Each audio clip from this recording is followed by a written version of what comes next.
Donald Trump and Republicans, who have been in complete control of government since January of 2025, have been a complete and total failure. Donald Trump and Republicans promised to lower costs on day one, but costs haven't gone down, costs have gone up in the United States of America. Life has become more expensive. Donald Trump and Republicans promised to love and cherish Medicaid, and then turned around and enacted the One Big Ugly Bill, which included the largest cut to Medicaid in American history, ripping health care away from millions of Americans all across the country, including in rural America.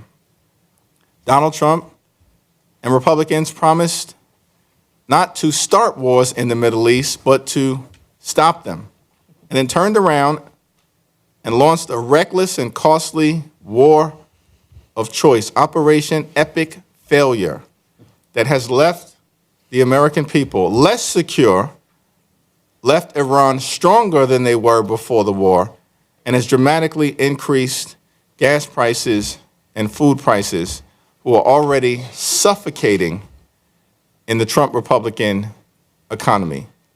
Donald Trump and Republicans have failed the American people, which is why they've concluded that the only way that they can win in November is to cheat.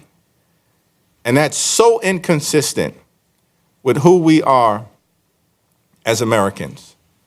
But Donald Trump, of course, has shown openly his willingness to challenge the principle of free and fair elections here in the United States of America. He's continued to spread lies about the 2020 and 2024 presidential elections. He's continued to promote reckless conspiracy theories.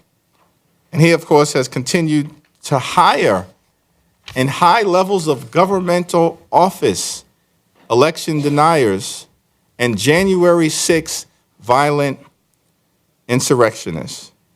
This is all leading to an attack on the upcoming 2026 elections. And he will use every weapon at his disposal connected to the federal government to sow distrust and destroy the integrity of our elections, which is why, not as Democrats or Republicans, but as Americans, the effort to make sure that there are free and fair elections in the United States of America as the central tenet of representative democracy is so important.